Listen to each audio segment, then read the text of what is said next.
evening and welcome to Wakanda News at 9. I am Joe Kamal. And I am Amina Muhammad. These are the stories we have prepared for you tonight.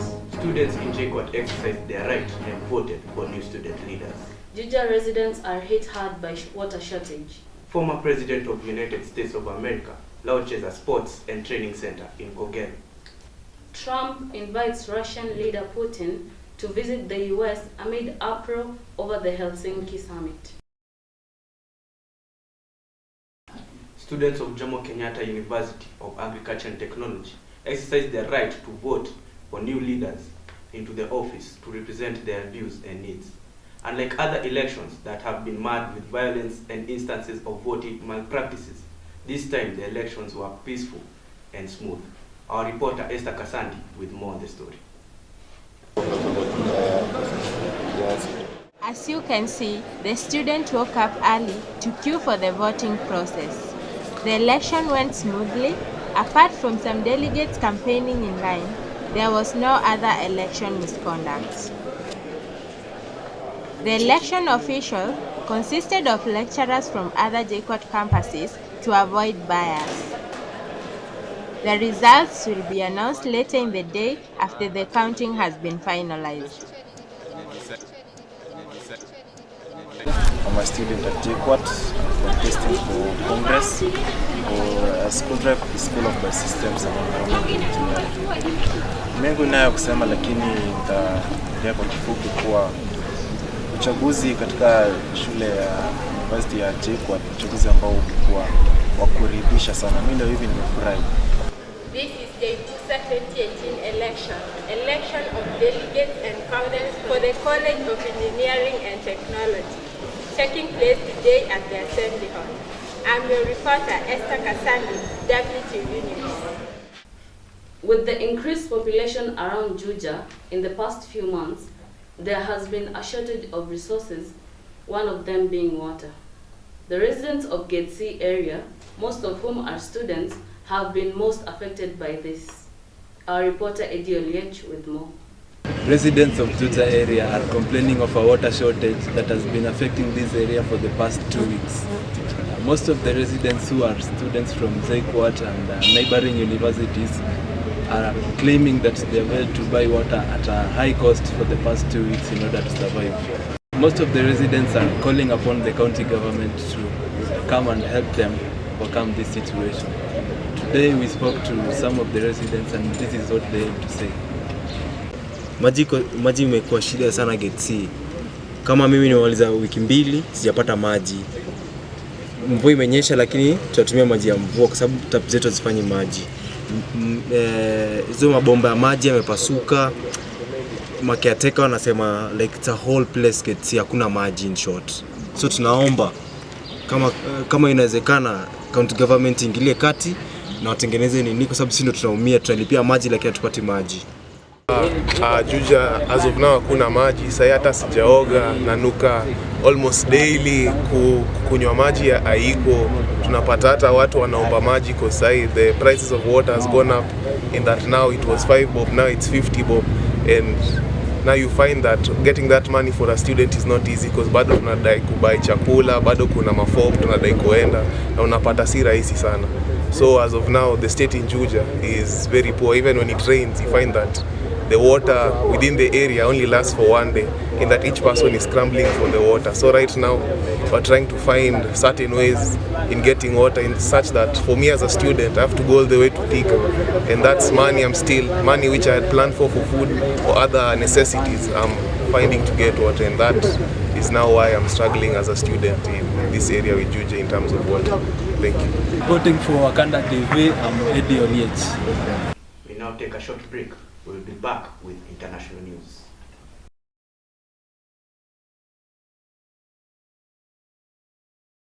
Welcome back. On the international front, US President Donald Trump has invited Russian leader Vladimir Putin to visit the US in the autumn. His press secretary also said that the discussions for the visit were already underway. Earlier, Mr. Trump rejected a proposal by Mr. Putin to allow Russia to question the US citizens. The two leaders held a summit in Finland on Monday, but few details of what they had discussed had emerged. there has been no word from Russia about a second Trump-Putin meeting.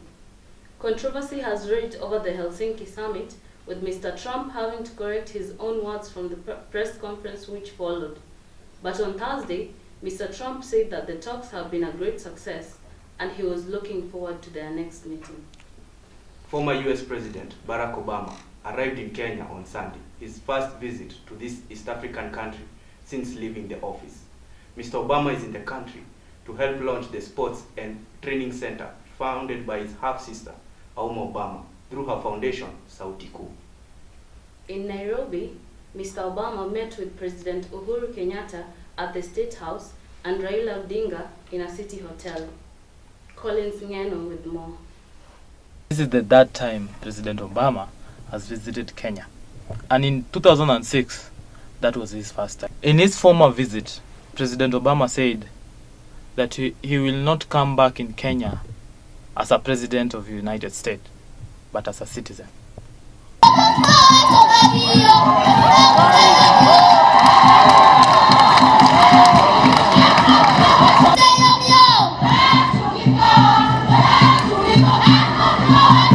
Mary Githai with business news after a short break.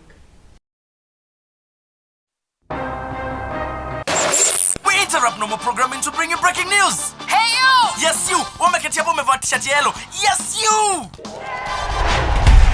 Top up and win 50 cars in 50 days with Telkom. Igari inaweza kuwa ni yako au sio? The more you top up, the more your entries are, and the more chances you have of driving away with a brand new Toyota Belta.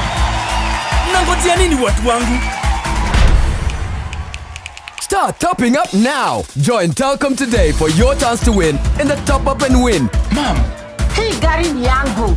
50 cars in 50 days promotion. See press and posters for details. Excuse me. Nani atani scratch ya? Telkom, moving with you. Hello and welcome to our weekly business news. I'm Mary Githai. Kenya, like many African countries, is struggling to manage a growing population of youth of about 1.5 million who are neither in school nor working. In our business special segment today, we feature young men Stephen and Ezra, just students who are making thousands out of their talent in the art industry. Our reporter Doris Njoroge with the story.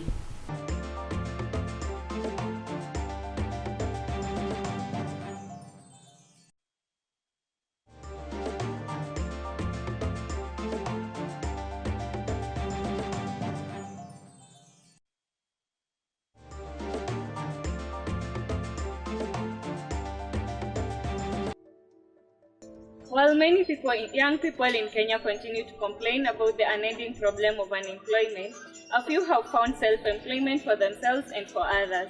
An example of this is Steve and Ezra, who have found haven in their creative industry. We meet them at their Marangenia studio, where they tell us much about their art business.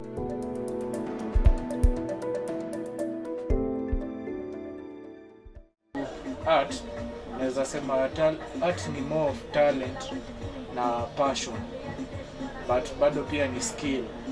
Sisi wawili hufunzana vitu nyingi sana tunavyo interact hapa kikazi. So art, kufanya kwetu art sana sana imejengwa kutokana na talent yetu. Hatujaanza hivi karibuni, tulianza kitambo kama bado si wadogo. So tumegrow tukilearn hiyo, tukikuza hiyo talent mpaka level yenye tumefika tukaamua kuanza hapa mahali. They say selling art pieces is always a hard work, as most Kenyans are yet to fully embrace art. Our main platform ya marketing our art ni through internet, na nikiongelea kuhusu internet naongea kuhusu Facebook, Instagram na Twitter. Hizo ndo our main platform penye si advertise kazi yetu. Na market yetu si students tu peke yake, kwa sababu tuko Juja. Si ufanye exhibitions mara kwa mara. Exhibition ni kama tumeorganize expo, tunaweza fanya kama tupeleke art zetu mahali kama Sarit tuuzie huko, tupeleke TRM tuuzie huko. Tunakuwa na planned exhibitions, expo zetu zenye si uplan monthly. Steve describes art as being important in our society, in that it portrays real daily lives of people performing it. It is a powerful and entertaining way to get someone else's perspective on something. It also acts as a mirror of culture and history.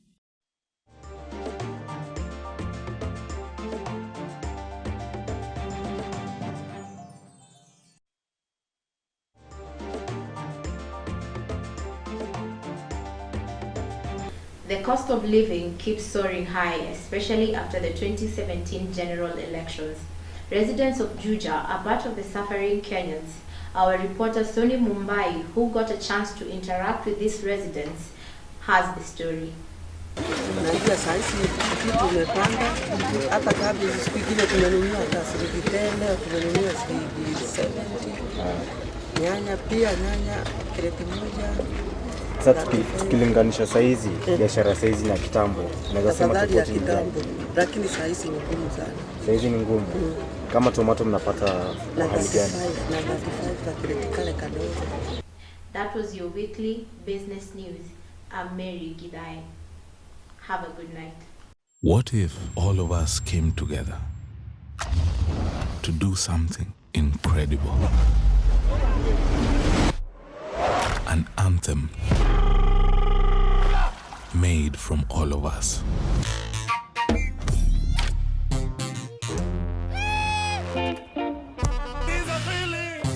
For me and you.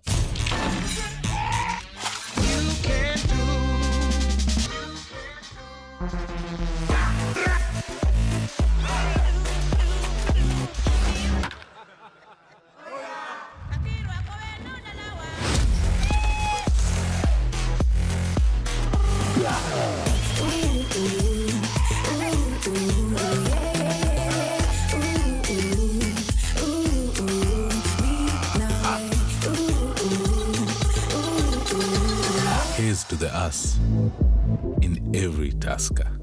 Good evening, welcome to Wakanda Sports at 9. My name is Ian Kisoti. Germany manager Joachim Low says his side deserved to go out of the World Cup after they crashed out in the group stage in historic fashion. The defending champions finished bottom of Group F after losing 2-0 to South Korea, the first time Germany have gone out in the first round of a World Cup since 1938.